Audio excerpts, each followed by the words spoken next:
¿Ahora me escuchan? Bueno, Ahora sí. disculpen la interrupción, pero lamentablemente no sé por qué hay un problema de mala conexión justamente ahora, lamentablemente. Yo decía que para poder tener en claro qué es el tema de orden público, tomemos como referencia el sentido de tráfico de las calles.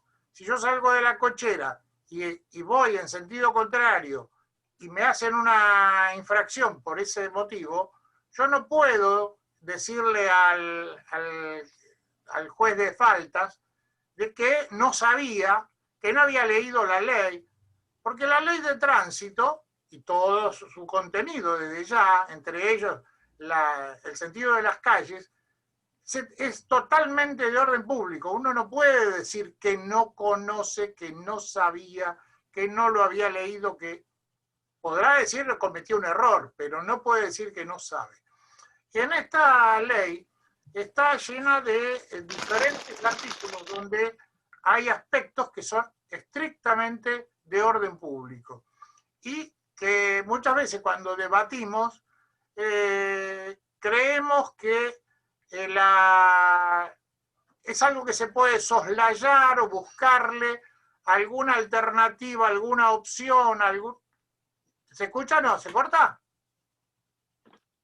¿Alguien me está haciendo señas? Cada tanto sí sale cortado, Alberto. Cuánto lamento, qué lástima, pero bueno, vamos a intentar, que si no, lo dejaremos para otro día. Desgraciadamente no, tampoco quiero aburrirlos con las interrupciones, pero dependo del internet. Entonces ya decía que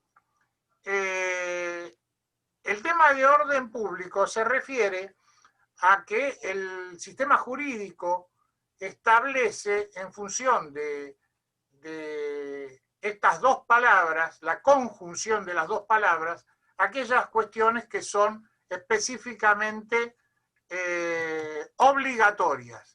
Y son obligatorias básicamente en qué aspecto. Son obligatorias porque no se pueden dejar de cumplir. Y al no poder dejarse de cumplir, no puedo omitir que eso realmente es una obligación insoslayable. Entonces, hay mucha legislación, jurisprudencia. Yo en el sitio acompañé un artículo sobre el tema de orden público que está en el grupo abajo, pero son aquellas normas jurídicas que tienen como contenido el imperativo. Deben, no podrán, deberán, u otras de carácter similar que no pueden ser modificadas por acuerdos de partes. Por ejemplo, contratos. No pueden ser modificados.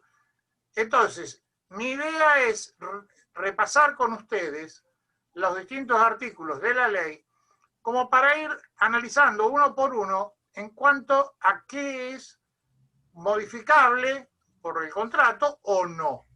Y por eso preparé este resumen, que después se los voy a hacer llegar también, donde podemos ver que hay artículos que son estrictamente de orden público. Por ejemplo, en el artículo 2 de la ley, que modifica el artículo 1196 del Código Civil, la ley en general modifica el Código Civil, salvo un par de artículos que son específicos de la misma ley.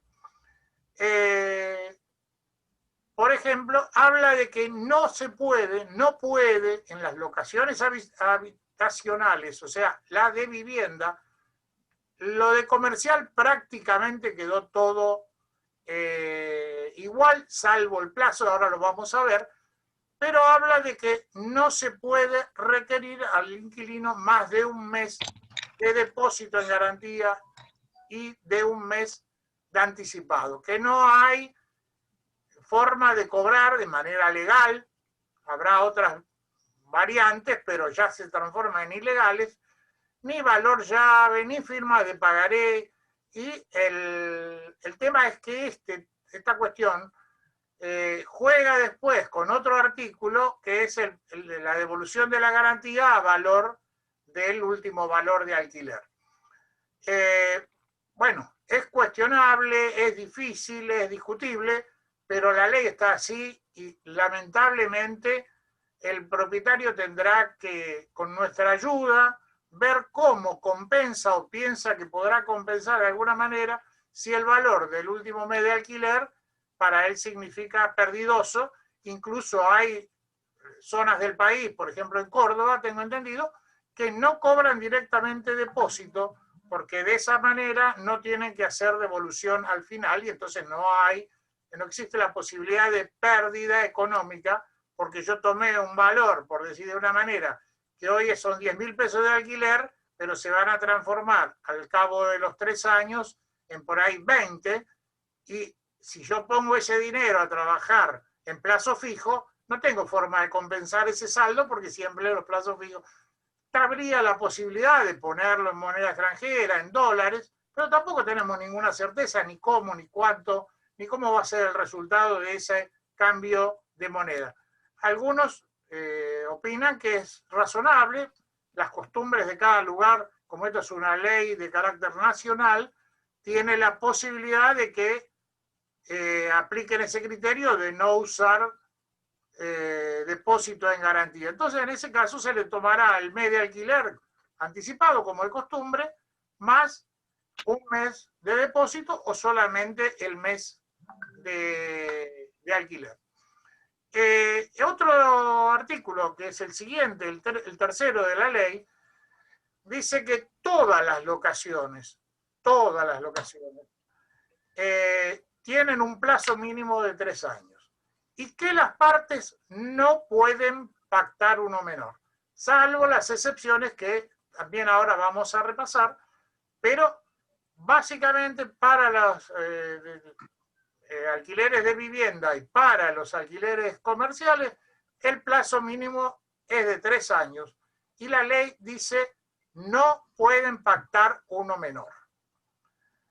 En el artículo tercero de la ley que modifica, el artículo quinto de la ley que modifica el artículo 1201, dice el locador debe conservar la cosa locada en estado de servir al uso y goce convenido y efectuar a su cargo la reparación que exija el deterioro en su calidad o defecto, originando por cualquier causa no imputable, etcétera, etcétera.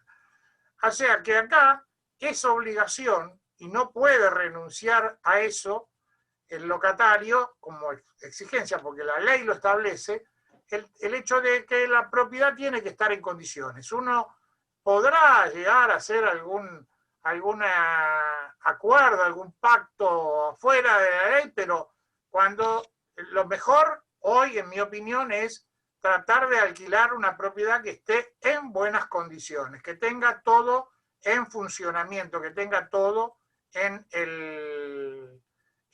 la forma que esté la propiedad en condiciones de ser utilizada por el locatario. Y en ese caso, por el otro lado, si no fuese así, hay que, previa comunicación, el locatario tiene la posibilidad de hacer la reparación y cargarla o descontarla del alquiler.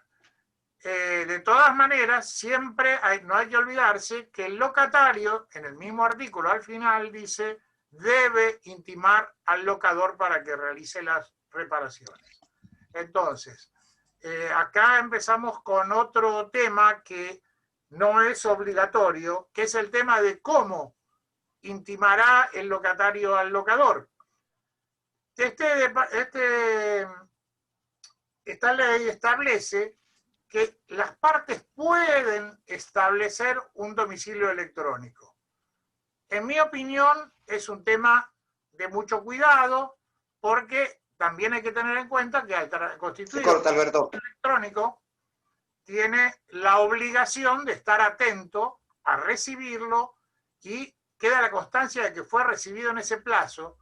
Y entonces es una complicación pensar de que todos los locatarios van a comportarse como corresponde o van a tener el mismo criterio, sin siquiera pensar que no lo hacen por mala intención.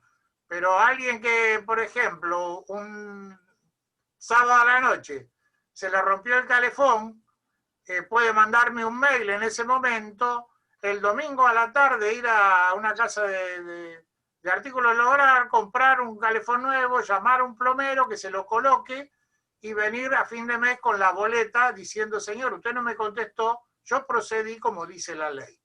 Lo cual es altamente conflictivo, pero por ahí el calefón podía haberse arreglado con mucho menos, podía haberse, si se hubiera comunicado adecuadamente y en un momento donde el locador está en condiciones de atender la situación, pero bueno, hay que ser muy cuidadoso en ese aspecto del contrato porque dice que el locatario debe y por el otro lado el locador debe conservar la propiedad. Por otro lado, el tema de los impuestos, que antiguamente, bueno, acá en Capital Federal se acostumbra a que el impuesto inmobiliario o ABL que nosotros tenemos acá, que en realidad es ABL más contribución territorial, se incluyera entre las cosas que tenía que pagar el inquilino. Y bueno, la ley acá modifica el artículo 1209 y dice que el locatario tiene a su cargo. Y por el otro lado, también agrega en el mismo artículo que no tiene a su cargo el pago de las expensas comunes extraordinarias. También cosa que es bastante compleja porque tendríamos que estudiar mes a mes la liquidación de las expensas extraordinarias porque este artículo tiene diferente interpretación si yo lo veo desde el lado del administrador de consorcios que le dice que él tiene obligación de reparar y que son expensas ordinarias aquellas que no estén especialmente aprobadas por una asamblea y que sea una cuestión de mejoras del edificio que todos aprueben mediante asamblea. Este es un tema conflictivo, pero queda claro que las expensas extraordinarias son a cargo del propietario y bueno, como ustedes verán, este artículo 1209 lo dice expresamente. Tiene a su cargo y por el otro lado, para reafirmarlo, dice no tiene a su cargo el pago de las expensas extraordinarias. También habla de que de la rescisión y el artículo 9 modifica el 1221 del contrato de locación y dice que el contrato de locación puede ser resuelto anticipadamente por el locatario. De ninguna manera lo puede rescindir previamente el locador, salvo que sea por incumplimiento del locatario y a través de una medida judicial. Ahora, esto tiene también obligaciones para el locatario, para el inquilino, porque ahí está planteando expresamente que debiendo notificar en forma fehaciente su decisión al locador y en ese caso debe abonar. O sea, en todos los casos siempre el tema que es imperativo es obligación y debe quedar plasmado de esa misma manera y sin capacidad de discusión en el mismo contrato de alquiler. No podemos soslayarlo, no podemos hacer ninguna modificación de esas características. Lo que pasa que también el inquilino tiene obligaciones que nosotros deberemos verificar que cumpla, porque el hecho de que debe modificar en forma fehaciente, y bueno, implica que no hace falta ni un mail ni una carta documento, con que traiga una nota de puño y letra que diga, que nos informa que a tal fecha quiere rescindir el alquiler, no hay problema porque una notificación fehaciente que le traigan de puño y letra a la oficina y uno le acuse recibo en una copia, ya es suficiente. Pero debemos establecerlo y debemos de acordar y recordar que esa es la forma que tiene que notificar y de esa manera estar avalado por toda la cuestión legal. Lo mismo ocurre cuando dice que cuando se termina la locación, cuando se termina el contrato, debe restituir la tenencia del inmueble locado y por otro lado también dice, como otra forma de expresar el orden público, en ningún caso el locador puede negarse a recibir la llave del inmueble o condicionar la misma. Y esto es una novedad pero que es para tener cuidado, porque en este caso nosotros vamos a tener que tener muchísimo cuidado. En algunos casos yo tomo el recaudo de prever en el contrato la posibilidad de una visita previa al inmueble para reflejar en un acta de recepción de llaves donde figuren las condiciones de la propiedad y eventualmente las deudas que pudieran estar pendientes, que además se pueden llegar a prever en base a las medidas y prorratear lo que figura en los medidores, tanto de luz como de gas, o prorratear la última factura paga anterior, porque normalmente las facturas no llegan exactamente cerrado el mes, así que eso hay que hacer una acta de recepción de las llaves y del inmueble, que en ningún caso puede el propietario negarse a hacerlo. En todo caso, si no puede por razones personales o lo que sea, tendrá que designar a un apoderado, necesitar designar a alguien que haga ese acto de finalización del contrato para cumplir y cubrirse también, en el sentido de que si en ese acta queda establecido con, por ejemplo, fotografía el estado de la devolución de la propiedad y donde toma los recaudos para hacer reserva de las obligaciones pendientes a cargo del locatario que pudieran surgir, incluso sería hasta conveniente que asistiera el garante para firmar esta nota de recepción para tener una, digamos, una seguridad de que se va a completar el ciclo de la locación en forma correspondiente. Por otro lado, acá tenemos el artículo 12, que modifica el Código Civil Comercial en el 1351, donde dice que si solo interviene un corredor, todas las partes le deben comisión. Bueno, el hecho de que diga le deben quiere decir que nuestra intervención ya está salvaguardada ante cualquier negativa de pago de nuestros honorarios, por más que acá diga comisión. Digamos, esto es un problema de mala norma legislativa que está redactado en forma deficiente, pero bueno, convengamos que en lugar de comisión ahí debe decir honorarios, y esto nos da derecho al cobro de la comisión o honorarios, que es lo que corresponde, y cuando son dos corredores que intervienen se distribuirá entre ellos. Por otro lado, ahí está el artículo 13, que es el artículo propio de esta ley, donde habla de las garantías.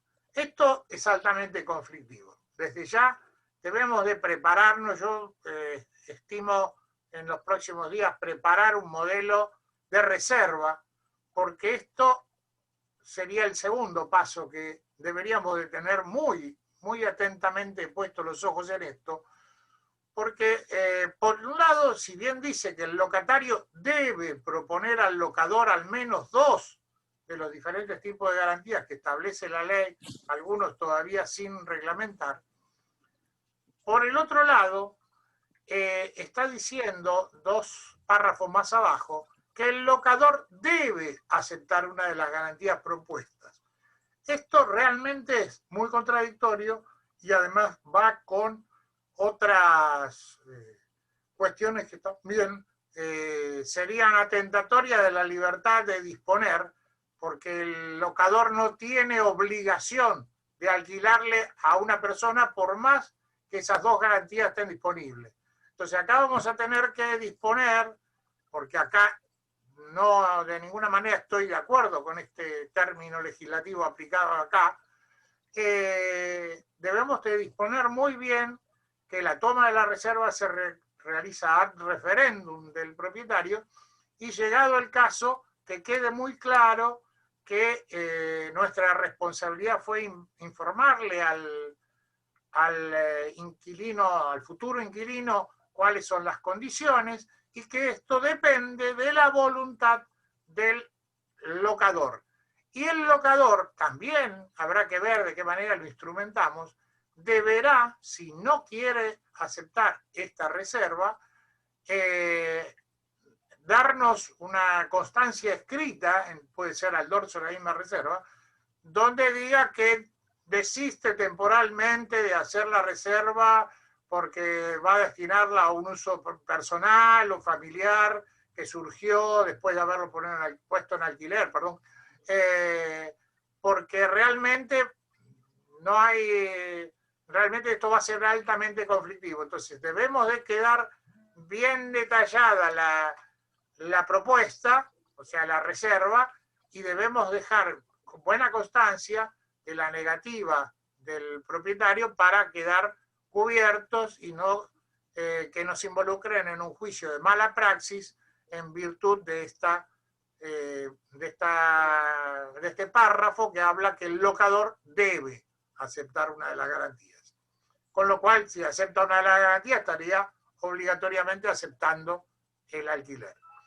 Por el otro lado, otro de los artículos que también es bastante discutido en los WhatsApp, en los grupos y en las charlas que venimos escuchando, el tema de que el precio del alquiler destinado a uso habitacional, vuelvo a repetir, tiene que estar en forma expresada en pesos, porque es la única moneda legal y corriente, y debe fijarse como valor inicial, que en ningún caso puede darse ningún tipo de bonificaciones ni otros mecanismos que se presten a error.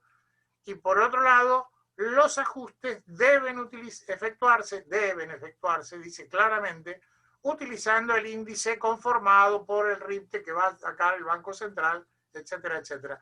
Pero en las locaciones de inmuebles destinados a uso habitacional, es obligatorio usar el mecanismo establecido por la ley. Acá no hay opciones y por más que encontráramos mecanismos para soslayarlo, yo no recomiendo que lo hagan, porque cualquier alternativa que no esté dentro de lo que establece la ley nos pone en condiciones de que nos apliquen un juicio por mala praxis, y después en este caso vamos a terminar que tanto el locador como el locatario van a decir, yo no entendí, a mí no, el martillero no me dijo nada, y como desgraciadamente esta ley tiene como preconcepto en todo su desarrollo que la parte débil es el inquilino, cosa que es muy cuestionable porque por ahí la propiedad es propiedad de una señora jubilada que tiene esa propiedad como una ayuda para su jubilación, que se la dejó un sobrino, que esto, que el otro, y resulta que el inquilino es una gran empresa que lo tiene alquilado para un empleado. Entonces los papeles se dan vuelta y sin embargo la ley desgraciadamente presupone que siempre el inquilino es la parte débil, y a nosotros nos tiene considerado como personajes de la peor calaña. La justicia no está muy de acuerdo siempre con los martilleros, y a veces han dispuesto acciones judiciales de maneras insospechadas que nos terminan perjudicando gratuitamente, pero bueno, es lo que tenemos que hacer. Tenemos que ser ejemplo no hace falta mostrarlo, sino que no hace falta ser, sino además mostrarlo. Por último, también está en el artículo 15, habla de la consignación del canon locativo, que dice que el locatario debe intimarlo de manera fehaciente, y volvemos acá, el debe, y debe proceder a la consignación en caso de silencio o negativa. Si hay una respuesta, si hay una carta de documento previa del propietario al inquilino reclamando alguna otra circunstancia por la cual no le está queriendo cobrar los alquileres, porque, por ejemplo, se niega a presentar los comprobantes de pago de las expensas, y a él el administrador le está reclamando 8 meses de deuda de expensas y el inquilino que no las pagó y dice que las tiene pagas, y hay otro tipo de conflicto, Bueno, antes de que pueda presentar un tema judicial de consignación de alquileres, tendrá que notificarlo de manera fehaciente, y acá tenemos el famoso debe. Por otro lado, hay un par de temas más, como es el artículo 16, que si bien no es algo nuevo, es algo que ya estaba en el régimen impositivo, pero por una norma, una resolución de la AFIP, el tema de que los contratos de locación de inmueble, todos los contratos, los de temporario, los de locación de comercial o los de vivienda, deben ser declarados por el locador ante la AFIP. Y por el otro lado, también en el párrafo siguiente dice: cuando se inicien acciones judiciales a causa de la ejecución de un contrato de locación, previo a correr traslado de la demanda, o sea, antes de iniciar el juicio, el juez debe informar a la AFIP sobre la existencia del contrato a los fines de que tome la intervención que corresponda, que no tenemos conocimiento qué es lo que corresponde que haga la AFIP con esta inscripción del contrato. Es recomendable que esto lo haga, pero por el otro lado, yo creo que también otro elemento que debemos considerar complementariamente a lo que es la reserva, a lo que es la autorización por parte del propietario, hay que considerar una especie de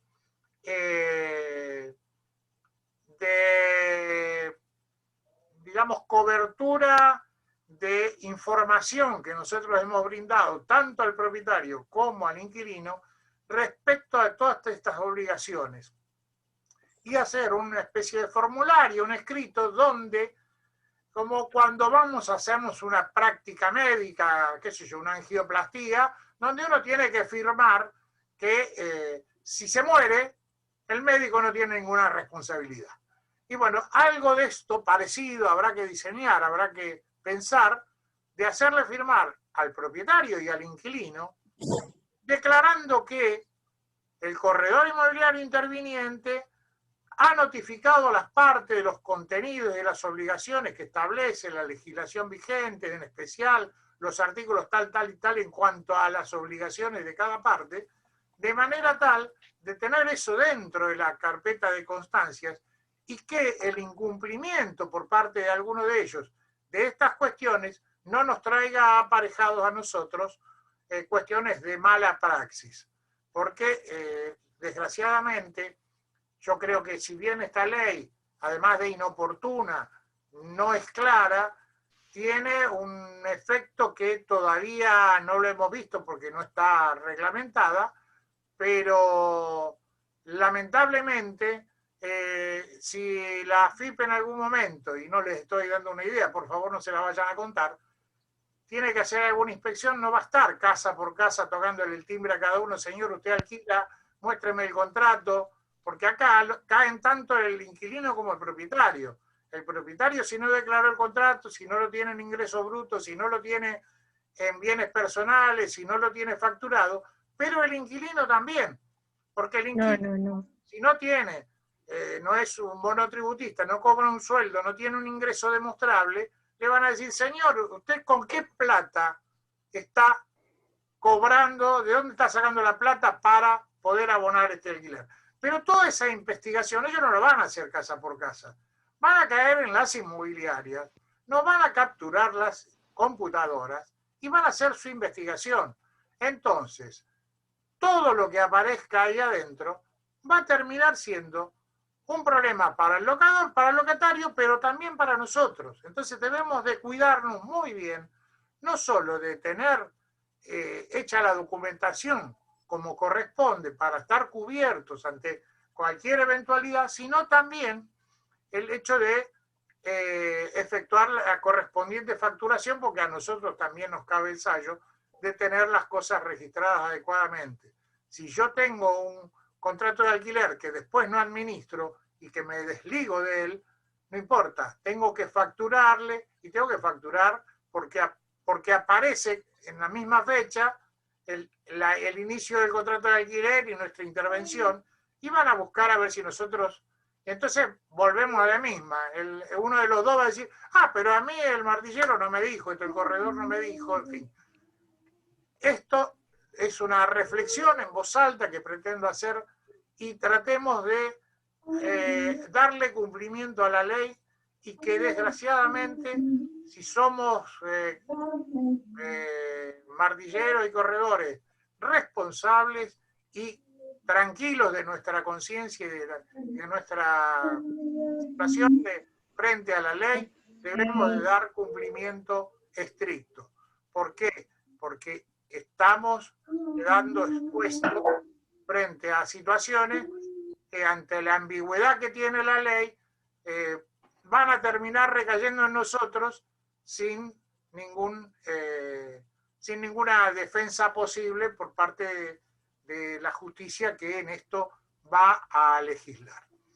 Bueno, esto era todo lo que quería decirles brevemente, tratando de ser sintético y de tratar de poner en cauce un tema que creo que es fundamental, no solo en este caso, sino en lo que se aplica para cualquier ley.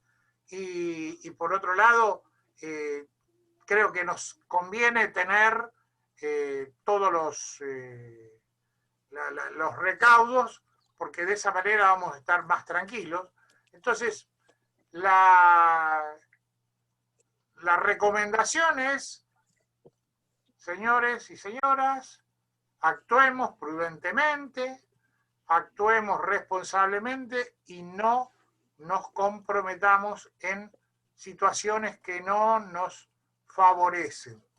Entonces, de esta manera yo creo que, bueno, podemos abrir una charla sobre este tema, aquellos aspectos que les parezca interesante, pero me parece que era importante tomar este tema como para esclarecerlo, para que a futuro nos ayuden a trabajar en forma correcta. Y bueno, claro, quedo a disposición de ustedes y ordenadamente podemos ir conversando con todo gusto.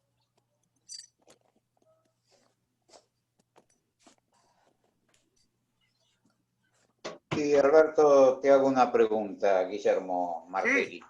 Sí. En el caso cuando has comentado el tema de los arreglos, sí, porque la ley establece dos tipos de arreglos, los urgentes y los no urgentes. Pero no determina cuáles son cada uno. ¿Cómo? No determina cuáles son cada uno. Lo que no, pero nosotros sí podemos, puede ser una urgencia, la mía puede ser diferente y entonces... claro, pero ¿no lo podemos establecer nosotros en el contrato, los urgentes, sí, pérdida del gas? Lo que pasa es que siempre va a ser una enumeración, digamos, aproximada, porque no podemos saber cuáles sean las, digamos, todas las implicancias de cuál puede ser la envergadura del arreglo. Pero desde ya que sí, se puede establecer en el contrato, tomar 4 o 5 pautas, pero además tenemos un agravante, porque, por ejemplo, nosotros acá en Buenos Aires, en la ciudad, la mayoría de las propiedades que alquilamos están en propiedad horizontal y hay un tercero involucrado que acá no aparece en esta ley, no es considerado, que es el consorcio de propietarios. Entonces, se rompió una columna de agua y el señor se quedó sin agua, el inquilino. Pero él no puede ponerse a arreglar ni intervenir ninguna parte común, ni yo como propietario tampoco. Entonces tendré que recurrir, intimar a la administración y buscarle la opción que sea más conveniente para tratar de que este inconveniente que este señor tenga como inquilino pueda... veremos luego cuál es la compensación, cuál es la manera de establecerlo, pero suponte que se quede sin agua y que el consorcio no tenga los fondos, que tiene que hacer un anticipo de expensa. Y lamentablemente eso va a tardar varios días, no se va a estar resolviendo. Y por más que el propietario quiera decir, pongo la plata para hacerlo, el consorcio va a llamar a 2 proveedores que que le pasen presupuesto, a ver cuándo lo hacemos. Entonces hay un problema de combinación de cuestiones que no están en esta ley considerados. Entonces, podemos hacer lo que vos decís, me parece muy interesante, muy útil, pero también por el otro lado hay que establecer con claridad que el cambio de un cuerito de una canilla es una reparación menor a cargo del inquilino, porque es desgaste. Claro, la reparación no, pero de por un ejemplo... calefón, yo quiero saberla primero, porque por ahí el calefón se repara cambiándole la camisa y sale 3.000 pesos y no me sale 30.000 pesos como cambiar un calefón entero. O sea, Claro. hay situaciones que en un periodo tan perentorio como lo analiza, se va a prestar para situaciones conflictivas. No va a faltar el propietario que va a el inquilino que va a notificar fehacientemente y se va a ir a vivir a un hotel por una semana y va a pedir que se lo compensemos porque la casa no podía vivir. Y tomándose de ese artículo de la ley, lo va a descontar del alquiler. Hubo opiniones que yo he escuchado, por ejemplo, para tirar algo complementario a lo que vos decías, que decía que ponerle un límite a esa compensación donde diga que si el monto es superior al 50% del valor del alquiler, se descontará en cuantas partes sea como medio alquiler se pueda cobrar, se pueda aplicar, porque por ejemplo si tenés un alquiler de 10.000 pesos y un cambio de calefón, vuelvo al calefón, pero porque es lo más práctico, que entre calefón y mano de obra me costó 30.000, termino teniendo que pagarle yo al inquilino. Entonces, también por el otro lado tengo que entender que en alguna manera el alquiler ese que estoy cobrando, que está percibiendo el propietario, puede ser de carácter alimentario. Entonces, si me saca la totalidad del alquiler durante 3 meses, desgraciadamente, entonces tendremos que ver cuál es el mecanismo que nos permiten antes de llegar a ningún conflicto, pero básicamente me parece que lo del correo o la dirección electrónica incorporada como método fehaciente, en particular a mí, no me convence. Yo prefiero hablarme por teléfono, pasarme un WhatsApp, si lo administro yo, me lo pasas a mí como martillero, como corredor inmobiliario que interviene en la administración, o pasar por la oficina, me mandás una hojita anotado, te acuso recibo y me lo comunicaste, sí como no, vamos a resolverlo, pero ten en cuenta esto y esto. Entonces, bueno, habrá que ver cómo en ese aspecto podemos mediar para que se reduzca o se mitigue la conflictividad de la situación, que es algo más que nos cargan a la cuenta del corredor inmobiliario, en este caso, que administra, ¿no es cierto? No sé si sirve para algo lo que te comenté. Sí, perfecto. Era esa la charla. Bueno. Hay varias preguntas en el chat, no sé si a vos te llegan. Bueno, justamente estaba... acá hablaba, bueno, Diana dice que el ABL no es a cargo del locatario y el impuesto del locador.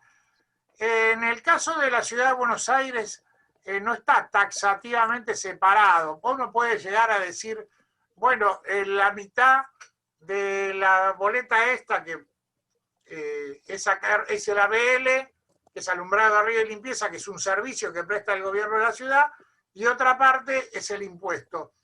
Básicamente me parece muchísimo más sencillo tomar toda la factura del ABL a cargo del propietario y engordarla, agregarla al valor locativo. Así como en el valor locativo, naturalmente se va a ir incorporando lo que corresponde a ingresos brutos que tenga que pagar el propietario por ese alquiler, como lo que corresponda a monotributo que tenga que pagar para poder facturar, porque todos esos son ingredientes que hoy vamos a tener que ser muy cuidadosos y intercambiar estas ideas con los contadores de nuestros propietarios para que interpreten y entiendan que ellos mismos les tienen que recomendar que los propietarios se adecúen a la emisión de facturas, si no será un servicio que lo tengan que prestar ellos, y hasta a alguno de nosotros tal vez le interese prestarlo como servicio también, porque la AFIP te permite ser representante de alguien.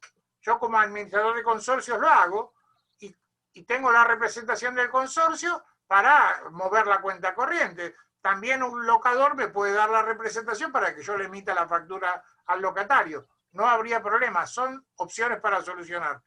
Pero en el caso de la BLK de capital, que es algo que no es de mayor significación, yo prefiero incorporarlo dentro del alquiler que se está negociando y directamente desvincular al inquilino del tema del alquiler. Muchas gracias. La cláusula, decía Tamara, ¿podría omitirse la cláusula que informa la registración del contrato dentro del contrato? Aunque la omitamos, no podemos soslayar que eso, vuelvo a lo que decía antes, es un artículo que establece que es de orden público. Yo la puedo no poner, pero no quiere decir que el propietario pueda decir que no sabe que tiene la obligación. Y entonces no tengo ningún problema, yo puedo no ponerlo, pero ¿y cómo? Si el inquilino considera prudente, por lo que fuere, porque un día tuvo ingreso suficiente como para poder descontar el alquiler de ganancias y el propietario se niega a emitirle factura, por ejemplo, puede tomar la decisión de inscribirlo el locatario, cosa que puede hacer de acuerdo a la ley. Entonces, que esté o no esté en el contrato no cambia. Yo considero conveniente ponerlo en el contrato, conversarlo y de esa manera evitar inconveniente a posteriori. Lo que habrá que hacer en esos casos, tener en cuenta que el valor de la locación ahora va a tener que tener el componente de los gastos que le genera el blanquear la situación del inmueble. Desgraciadamente, y esto juega con la cuestión impositiva. Y esto también es una recomendación que también hay que tener en cuenta. Frente a la FIP, frente a los diferentes organismos recaudadores, una cosa es poder, digamos, presentar o soslayar o rendir menos de lo que corresponde, y otra cosa es no rendir nada. Y acá también es otro tema que lo debemos de advertir, porque también quedamos pegados nosotros. La ley expresamente dice que se aplicará la ley penal tributaria. Y la ley penal tributaria ya es por las multas, los recargos, la falta de información, y en nuestro caso nos pueden involucrar como cómplices. Y ahí vamos a tener que presentarnos con un abogado penalista a una situación donde nosotros somos totalmente ajenos. Si está dicho o no está dicho no importa, porque la ley dice deben. Y si el propietario no tomó las cosas como corresponde, es un problema del propietario. Pero nosotros vamos a quedar pegados igual, quédense tranquilos. No sé si les pareció la explicación suficiente. Sí, gracias. Bien. Omitir, se puede omitir la cláusula, pero vuelvo a decir, no puedo decir que no sé la dirección que va a la calle. Es así. La multa la voy a tener, la inspección preventiva de AFIP la voy a tener, nos van a caer para ver si cuántos otros contratos hay en esas condiciones, y somos presa fácil porque nosotros somos los que damos la cara, y a nosotros son los que van a encontrar el grueso de la gente que tiene formalizados los alquileres. Correspondería, dice Mica, enviar un mail o hacerle firmar una nota en la cual les indicamos su obligación a ambos. Sí, más que mail, yo creo que lo que decía antes, hay que hacer un escrito donde nos deslindemos las responsabilidades, como hacen los médicos que nos hacen un estudio y donde dicen que, bueno, si te morís, nosotros no tenemos responsabilidad y vos lo firmaste. Entonces tendremos que buscar una protocolización de una nota donde quede expresamente definido eso y se acabó. Perdón, Silvia, no te entiendo. En mi casa, por medio de carta de documento que informe. Perdón, no sé en qué carácter me lo decís, ¿como propietaria? Silvia, ¿estás? Bueno, no sé qué, cómo dice. ¿La certificación está en alguna ley? ¿Quién paga? La certificación de firmas, en definitiva, es una protección para el propietario. Y si nos ponemos en lo que dice la ley, que no se le puede cobrar ninguna otra gestión que no sea el mes de alquiler previo y el mes de depósito, creo que de ninguna manera se le puede cobrar la certificación de firmas. Si el propietario, para establecer fecha cierta y para definir básicamente la fecha y que la persona que está firmando es la persona que dice, yo creo que lo tiene que pagar el propietario. Es un resguardo que no está mal tomar, me parece bien, pero bueno, tiene su costo. Más o menos un escribano por cada firma está cobrando acá en Capital 1.500 pesos por cada firma que certifica, y habría que certificar firmas de inquilino y de garante como para que, llegado cualquier situación litigiosa, no cuestionen que ese contrato no lo firmaron ambos. Que de todas maneras yo diría que esto habrá que ver cuál es el efecto. Si yo inscribo el contrato como propietario en la AFIP, yo creo que esto está resuelto, porque quiere decir que ese señor tiene el contrato igual que el que tengo yo y no hay duda que fue él el que lo firmó. ¿El pago del alquiler del locatario le sirve para descontar ganancias? Sí, desde ya, pero necesita la factura o un recibo de monotributista, y con eso él lo presenta, si es empleado en relación de dependencia, ante la empresa que le va a hacer las retenciones, y hay una parte de eso que se le va a descontar. Por supuesto lo tendrá que consultar con el contador, pero sí tiene un descuento, y que en alguna medida yo creo que esto es también para considerarlo, porque si yo de antemano sé que el locador que yo estoy ofreciendo por un alquiler de, pongámosle, de 20.000 pesos, con todos los gastos que estamos hablando que tiene incluido el propietario, que van a quedar adentro del alquiler, y está cubierto y me va a dar una factura, y el locatario tiene un sueldo de 100, más arriba de 100.000 pesos, que seguramente paga impuesto a las ganancias, para mí, como martillero, corredor, y como una carta de presentación que le va a favorecer, es decirle al futuro inquilino: mire, señor, que este contrato tiene factura, y esa factura usted la va a poder deducir de impuesto a las ganancias, y va a poder deducir, si son 20.000 pesos, supóngase 2.000 pesos, con lo tanto, este alquiler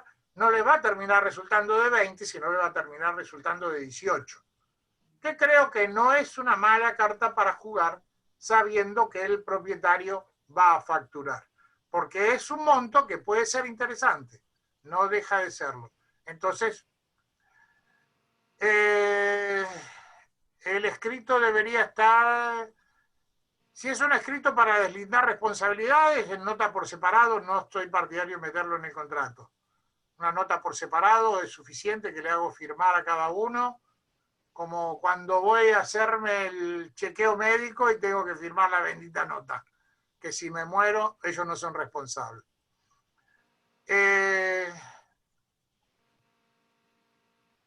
Por eso lo puede denunciar el pago ante AFIP para su beneficio. Sí, por supuesto, si la otra parte se niega a facturarle, desde ya, desgraciadamente, es una cosa a la que está expuesto al alquilar de por sí. La ley habla que tiene que estar inscripto, al estar inscripto tiene que tener la emisión de la factura correspondiente, y por lo tanto la parte del inquilino tiene que recibir una factura que le permita gestionar en su beneficio lo que le parezca. Si la garantía propuesta por el locatario son fiadores con recibo y son varios, corresponde que ese gasto, ¿qué sería el gasto? No entiendo. O sea, yo, por ejemplo, en el caso de garantías así de fiadores con recibo, trato de no, porque la situación actual con la cuestión laboral se hace difícil y no sé por cuánto la permanencia laboral de la gente, pero bueno, normalmente en estos casos yo lo que hago, independientemente igual de tenga garantía o no, le pido un informe veraz o Fidelitas o Gnosis o alguno de los que están en el mercado para tener un estado de la situación, que esta gente no venga, por ejemplo, de tener un juicio por un alquiler que dejó con conflicto anterior. Entonces, la situación de este tipo de gastos es parte de los gastos que tienen que estar considerados a la hora de alquilar. Si viene alguien con esta cuestión, yo tengo que saber que como propietario quiero tener mayor resguardo, ese mayor resguardo lo voy a tener que responder yo. Y en todo caso veré si le pongo al alquiler 500 pesos más a lo largo de la locación como para cubrir esos gastos.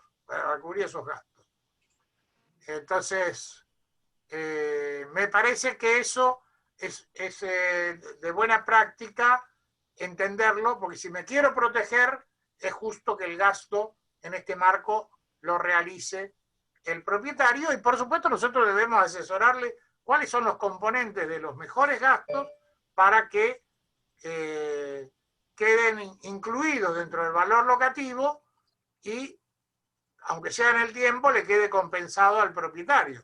Obviamente que nuestros honorarios también, como ocurre acá en Capital, que los honorarios se los cobramos exclusivamente al propietario, el propietario lo prorrateó a lo largo de los 36 meses. Entonces, obviamente que si yo cuento que en una renovación de 36 meses yo le voy a cobrar un mes de alquiler, y el señor va a decir, bueno, no, yo quiero, por el alquiler quiero 1.000 pesos más, porque tengo que sacar de ese alquiler la plata que te tengo que pagar, y por lo menos que la recupera a lo largo de los 36 meses. Entonces, todo hoy hay que sentarse con el propietario, hacer muy bien la cuenta, donde sepa cuánto es de impuestos, de inmobiliario en provincia, hay que ver los ABL en provincia, porque en provincia los ABL en general tienen servicios como puede ser el agua corriente, cloaca y ese tipo de cosas. Habrá que separarlo, habrá que verlo cómo hacerlo. Habrá que ver cuál es la situación impositiva del señor, si es monotributista, si es contribuyente inscripto, si el hecho de facturar lo hace cambiar de categoría, porque esto tiene, según la escala de monotributo, diferente.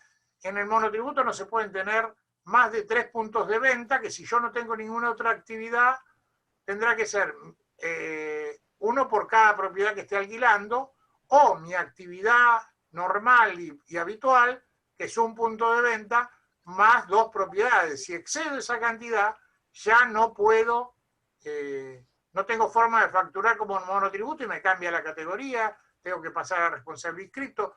Acá hay un trabajo muy en común con el tema de los contadores. El tema de ingresos brutos, el ingreso bruto se paga sobre el ingreso del alquiler, por lo tanto es directo, es el 5%, 5,5% de acá en Capital, creo. Y se cortó la comunicación. Así que, perdón, ¿quién me hablaba alguien? Se cortó en la parte en la que llegaste a ingresos brutos. ¿Podrías repetirlo? Bueno, ingresos brutos también es una erogación que le va a aparecer cuando factura.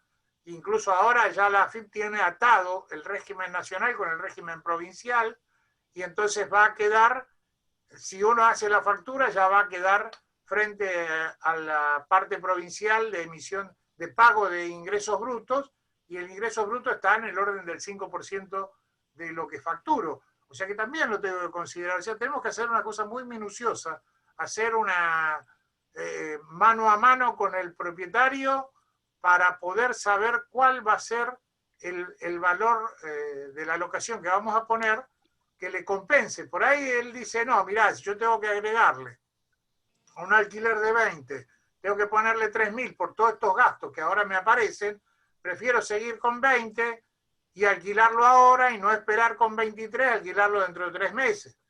También eso es cierto, se va a achicar la cantidad de potables o posibles inquilinos que cuadren en lo que nosotros estamos pidiendo, en función de que los alquileres con esto van a tener un aumento y lógicamente la gente que tenga condiciones de solventarlo va a ser menos. Así que eso es cuestión para considerarlo. Hay que analizar muy bien antes de hacer nada y clarificar todo, porque después el propietario va a decir, pero me metí en esto, no va a decir me metí, va a decir me metiste en esto, y nosotros no tenemos la culpa, es un problema de la AFIP y todo lo demás, de los que hicieron la ley. Bueno, los fiadores con recibo, creo que eso está claro. Yo fui la de la nota.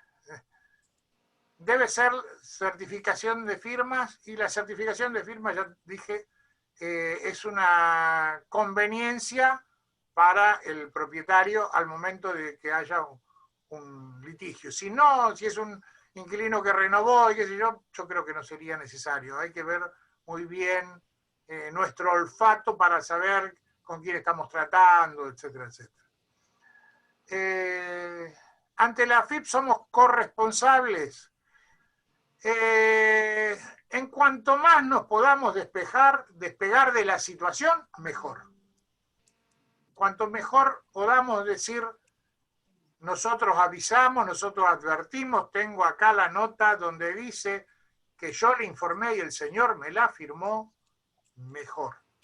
Porque hay que documentar todas las situaciones en este momento. Porque nos quedamos pegados, porque la primera que van a hacer como defensa es, yo no sabía, el corredor no me informó. Es lo más fácil. Tanto del inquilino como del propietario, cualquiera de los dos. La ley establece algún tipo de criterio de ajuste del monto base del alquiler, o los ajustes son establecidos por el contrato. La ley establece que el ajuste es única, en el caso de vivienda, es únicamente el que establece la ley, que es la mitad por salarios y la mitad por costo de vida, por un índice que va a determinar el Banco Central.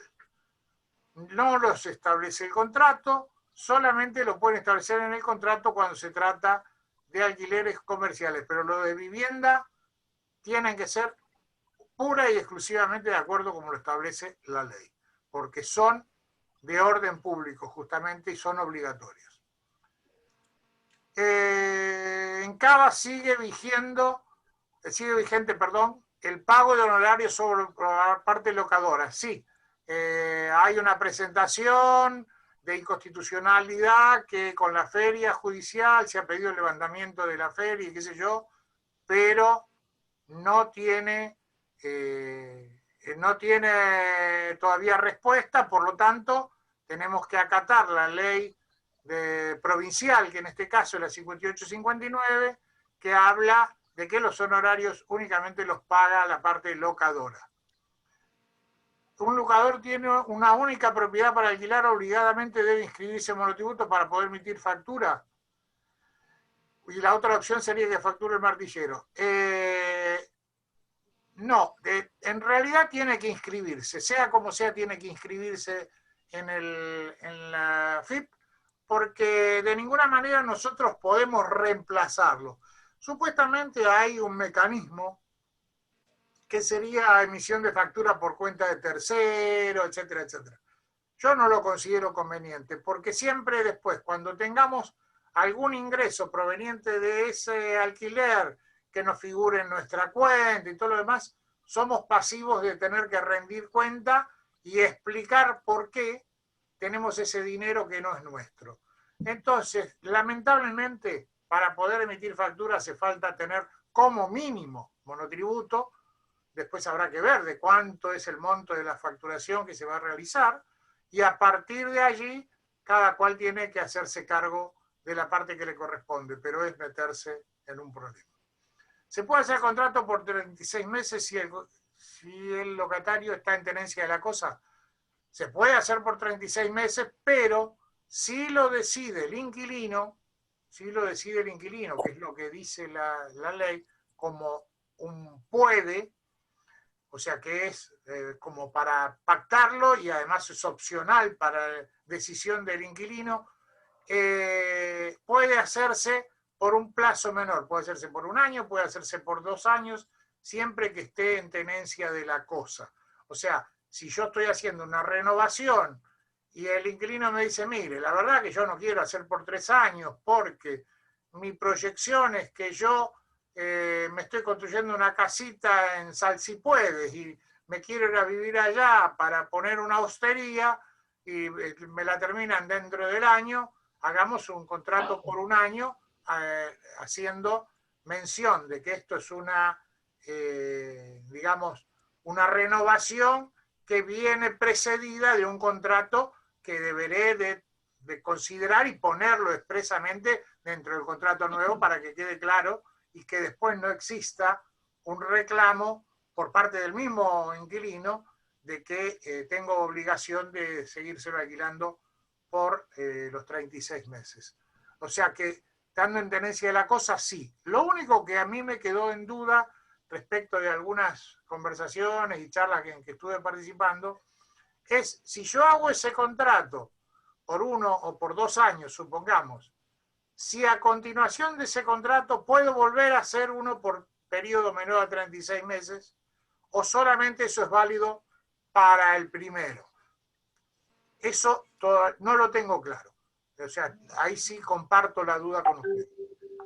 Si el anterior no fue declarado, y desgraciadamente yo no sé en qué medida, porque todavía como la AFIP no puso disponibilidad el aplicativo para hacer este registro de contratos, no sabemos si de alguna manera vamos a tener que escanear el contrato, cargarlo y ellos van a leer qué es lo que dice o no.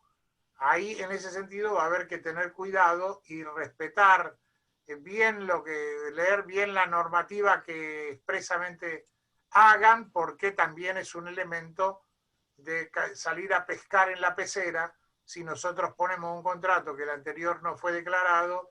Y bueno, ahí en ese caso yo le recomendaría hacer uno nuevo, inscribirlo y en todo caso, si el señor se quiere ir al año, hacer en la parte donde habla de rescisión, la rescisión dejarla, si me avisa 6 meses antes o 3 meses antes, dejarla sin indemnización. Entonces que él me avise cuando se quiere ir 3 meses antes y se va sin penalidad. Así que esa sería otra opción, pero es más segura porque no estoy teniendo ese contrato nuevo vinculado al anterior. De esa manera lo independizo y bueno, arranco de nuevo. El doctor Esper comentó que se puede prorrogar varias veces. Sinceramente, yo no les puedo afirmar ni que sí ni que no. Simplemente hoy debemos de ser muy, muy, muy prudentes en lo que estamos dejando por escrito. En la documentación previa, llámese reserva, en la documentación que nos deje a nosotros fuera de las responsabilidades, en la documentación de las actas de recepción y de entrega cuando somos nosotros quienes administramos, en ese caso, la locación. O sea, actuemos con suma profesionalidad.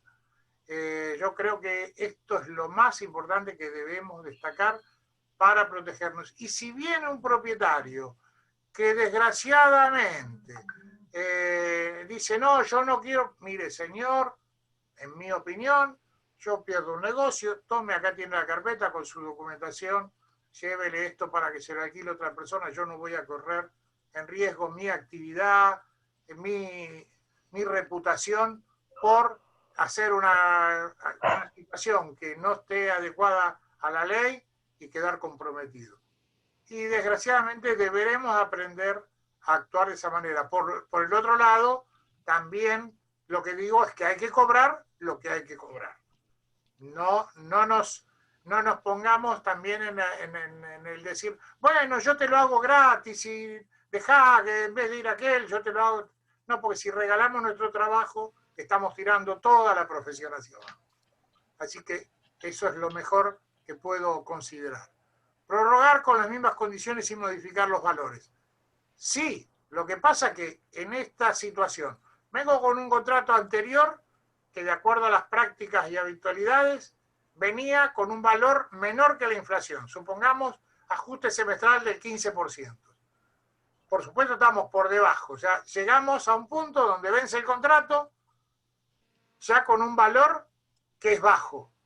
Y a eso le voy a agregar una prórroga que lo voy a prorrogar, pero no puedo modificar solamente la fecha de vencimiento. Eso es una prórroga. Si yo modifico otra cláusula que no sea la fecha de vencimiento, se transforma en un contrato nuevo. Si se transforma en un contrato nuevo, caigo bajo la legislación nueva. Entonces, la prórroga sirve como prórroga cuando es justificada y necesaria. Cuando la persona me dice, mirá, yo alquilé porque estoy esperando que me entreguen mi casa que me están reformando, pero necesitaría 3 meses más. Perfecto, bueno. Ahí arreglamos una prórroga y no es tan oneroso porque quedamos comprometidos por un periodo corto. Ahora, si yo hago una prórroga por 2 años al mismo valor, realmente, desde el punto de vista económico, sé que estoy perdiendo. O por lo menos el propietario va a perder con eso porque no va a tener incorporados los otros elementos y además va a estar regido todavía por una ley anterior que va a ser difícil de aplicar. Porque el señor con la prórroga se me presenta en un juzgado y me dice, yo hice esta prórroga porque a mí en la inmobiliaria me dijeron que de esa manera evitábamos el problema de la ley nueva y que la ley nueva no era aplicable si yo hacía la prórroga, que quedaba. Entonces yo hice esto, pero yo quiero quedarme los 3 años. Y volvemos a la misma. La justicia va a terminar favoreciendo la parte débil, entre comillas, que supuestamente es el inquilino, y vamos a quedar mal con el propietario, vamos a quedar mal conceptuados, porque hicimos mal el trabajo. Entonces, atengámonos a lo que dice la ley. Profundicemos los contenidos de los contratos. Yo ahí en el grupo dejé un modelo de contrato que es el mío. No es ni mejor ni peor de ningún otro. Es el que yo utilizo. En este caso hay uno que hice una cláusula que habla de la compañía de seguro porque está hecho con seguro de caución. Pero aprendamos a leer las leyes. Y después, si tenemos que modificar algo de un contrato, si tenemos que hacer un acuerdo que modifique algún término, una adenda, porque puede ocurrir, por ejemplo, que fallezca el inquilino y tengamos que hacer un arreglo para que reconozcamos a la viuda, etcétera, etcétera, para terminar el contrato. Que fallezca el propietario y tengamos que establecer quién es los herederos en primer término para que sigan cobrando ese alquiler, que en definitiva en muchos casos es alimentario. Y bueno, eso es una cosa, pero leamos la ley y veamos este elemento tan sencillo de descubrir, que es que no sean términos imperativos los de los artículos o de las cosas que estemos considerando. Si dice deben, no pueden, no deben realizar, todo eso no lo podemos modificar por acuerdo de partes. Así que bueno, no sé si queda alguna pregunta, pero cualquier otra cosa. ¿Te puedo hacer una pregunta, Alberto? Sí, con todo gusto, Diana. En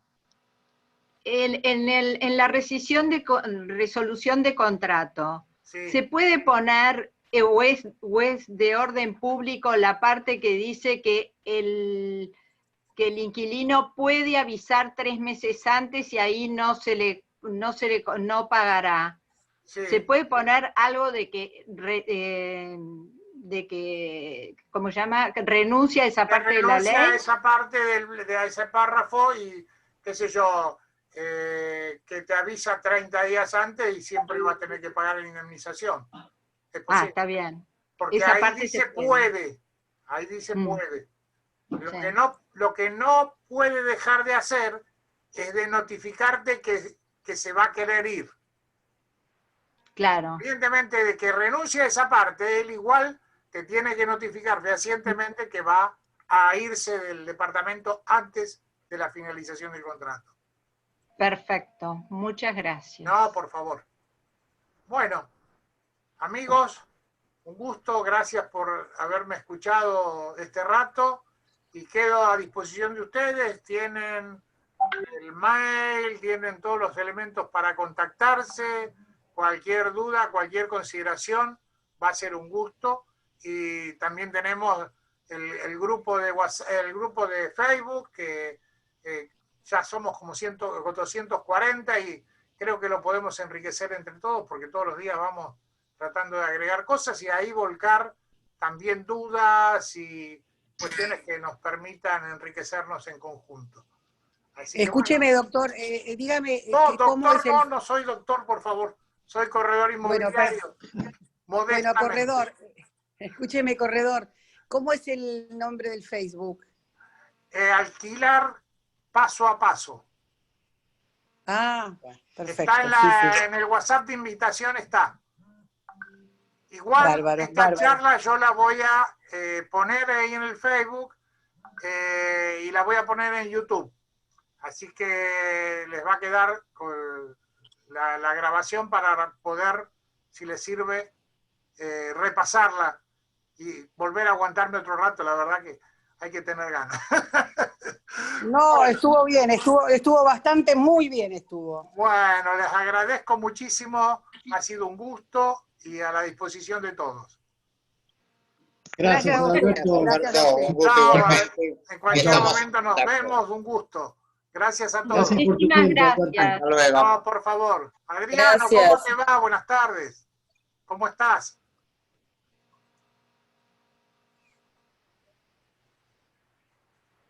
Bueno, buenas noches. Gracias, Alberto, por tu tiempo y a los demás participantes. Gracias, igualmente. Que estés muy bien. Gracias. Adriano, ¿cómo te va? ¿Te fuiste?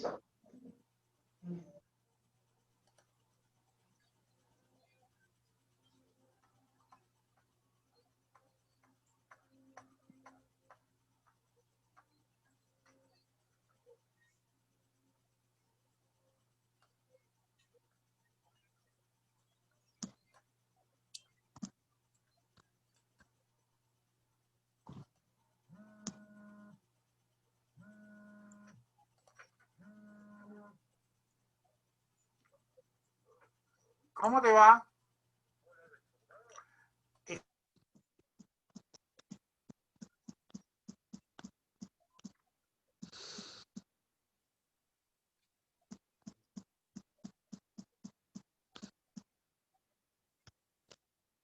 No sé.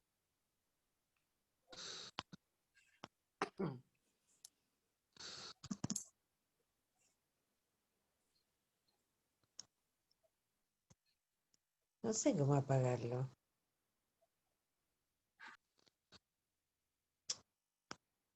Ay, no, no acá.